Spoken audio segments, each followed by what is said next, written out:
प्रेमी सज्जनों, प्यारे जीव हंसों, बड़ा सुंदर समय होता है जब हम उस परमात्मा की भक्ति करते हैं, उसको याद करते हैं। इस संसार में बहुत सारे लोग हैं, अनेकों जीव हैं, लेकिन परमात्मा की भक्ति सबको नसीब नहीं होती। सबके भाग्य में परमात्मा की भक्ति नहीं, हर कोई उस परमात्मा की भक्ति नहीं कर सकता। इसलिए जो लोग सद्गुरु की शरण में हैं, परमात्मा को पाना चाहते हैं, परमात्मा की भक्ति कर रहे हैं, परमात्मा को खोजने के लिए दिन रात मेहनत कर रहे हैं, तलाश कर रहे हैं, तो बड़े भाग्य हैं उन जीवों के। कहा जिन खोजा तिन पाया गहरे पानी पैठ, और मैं बपुरा डरन रहा किनारे बैठ। जिन्होंने खोजने की कोशिश की उनको मिला, लेकिन जिन्होंने खोजने की कोशिश नहीं की, केवल भाग्य के भरोसे वो बैठे रहे, तो माफ करना, उन्हें कुछ भी हासिल नहीं हुआ। इसलिए कबीर साहब ने कहा कि भाई ये समय भक्ति करने का समय है, भक्ति करिए, ऐसा समय बहुर नहीं पए हो जय हम अवसर भीतरे। तो कबीर साहब बता रहे हैं कि हे मानव, ऐसा समय आपको फिर दोबारा मिलने वाला नहीं है। आज मनुष्य का जन्म मिला, स्वस्थ मन, स्वस्थ बुद्धि, स्वस्थ शरीर, इस स्वस्थ मन मस्तिष्क में रह करके भी हमने उस परमपिता परमात्मा का दीदार नहीं किया, भक्ति नहीं की, तो ऐसा समय बहुर नहीं पए हों जो है अवसर भीतरे। फिर ऐसा समय दोबारा मिलने वाला नहीं है। कैसा समय?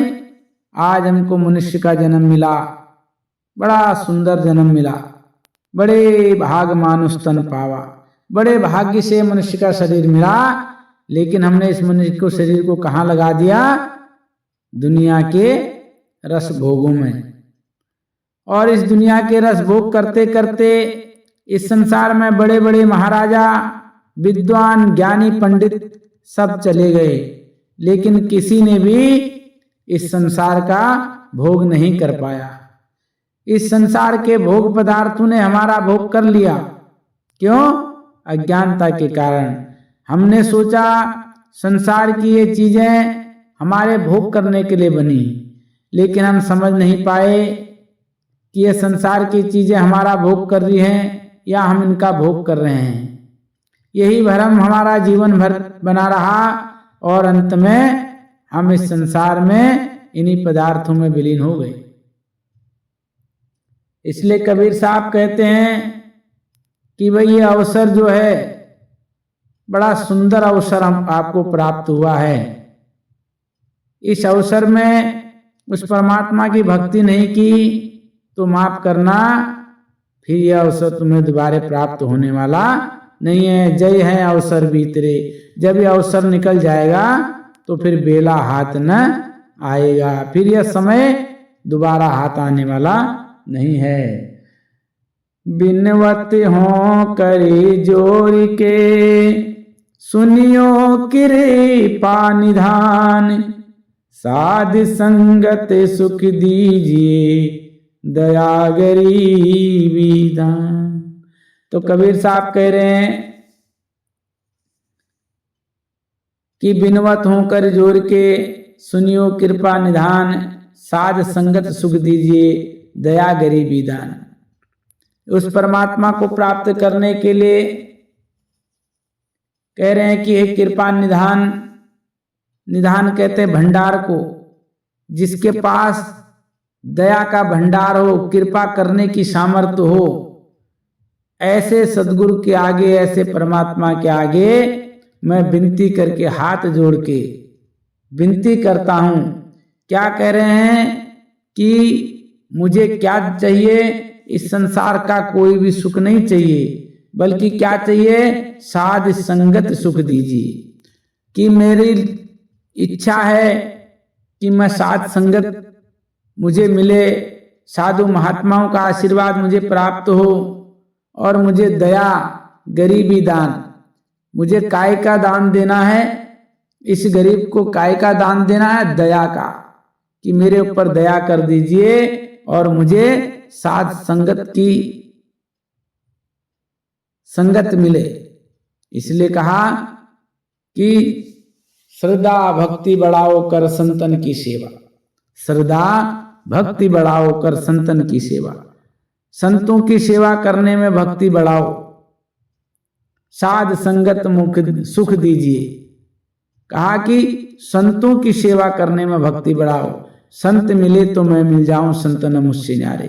जब हमको संत मिल जाते हैं तो समझ लो परमात्मा हमें मिल जाता है। संत ही जो पूर्ण संत होते हैं वो परमात्मा का वो रास्ता बता देते हैं, वो युक्ति बता देते हैं जिससे हम परमात्मा से कनेक्ट होते हैं। आगे कहते हैं, जो अब के सतगुरु मिले सब दुख आँखों रोए, चरणों पर शीश धरी कहो जो कहे ना हो।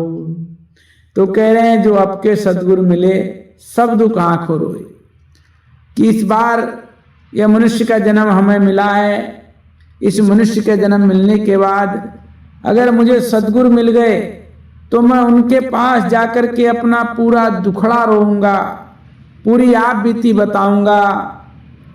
चरणों पर शीश धरे कहो जो कहना होए, उनके चरण कमलों में सर रख करके विनती करके वो सब कुछ कह दूंगा जो मुझे कहना है।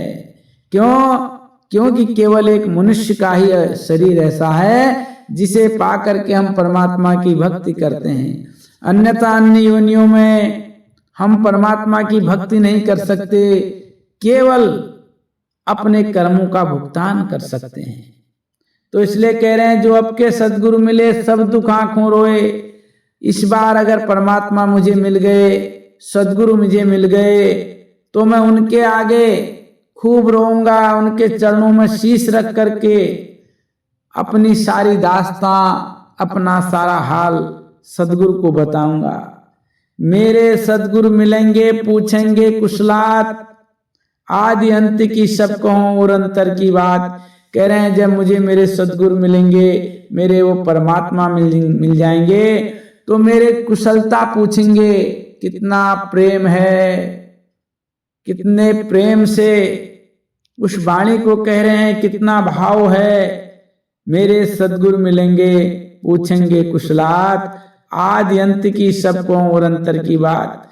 कबीर साहब कहते हैं जब मेरे सदगुरु, मेरे कृपा निधान जब मुझे मिलेंगे तो मेरी कुशलात पूछेंगे, मेरी कुशलता पूछेंगे। वो दिन कैसा होगा जब परमात्मा मेरे अंदर प्रकट हो जाएंगे, और जब प्रकट होंगे मेरे सदगुरु मुझसे मिल जाएंगे तो मुझसे मेरी कुशलता के बारे में पूछेंगे।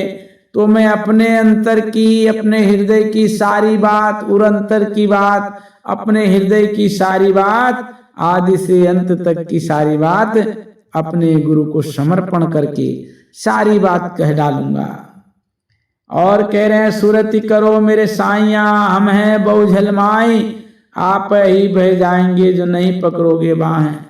तो कह रहे हैं सुरत करो मेरे साइया, हे परमात्मा, हे सदगुरु, अपनी सुरति मेरी तरफ करो। हे मेरे परवरदिगार, हे मेरे परमात्मा, मेरे साइया, अपनी सुरति यानी कि अपना ध्यान हमारी तरफ करो। हम बहुजल माई, हम जो जीव हैं इस भवसागर में उलझे हुए हैं, आप ही बह जाएंगे जो न पकड़ो बाहें। अगर आपने हमारी बाह नहीं पकड़ी, आप हमको अपनी ओर नहीं पकड़ के रखा, तो माफ करना गुरुदेव, हम में बचाने वाला फिर कोई नहीं है और हम इस संसार में बह जाएंगे। तो इसलिए कह रहे हैं कि हे परमात्मा, हे परमपिता परमात्मा सदगुरु, आप हमें अपने चरणों में लगाए रखना। कह रहे हैं अगर आप हमें छोड़ देंगे सदगुरु, अगर आप हमें छोड़ देंगे तो हमारे इस जीवन की नैया फिर पार कोई लगाने वाला नहीं है। मैं अपराधी जन्म का नक्शिक भरा विकार, तुम दाता दुख भंजना मेरी करो समार।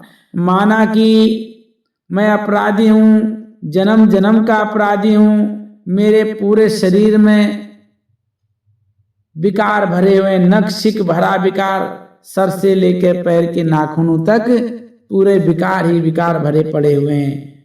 लेकिन हे परमपिता परमात्मा, तुम दाता दुख भंजना, तुम दाता हो और दुख को दूर करने वाले हो। अब मैं किसकी शरण में जाऊं? अब मेरी समार आप ही को करनी है। इसलिए प्रेमी सज्जनों, इस बात को हमको ध्यान में रखना होगा, इस बात को हमको जानना पड़ेगा। जब तक हम उस परमपिता परमात्मा से प्रेम करने वाले नहीं होते तब तक हमें कुछ भी दीदार नहीं होता।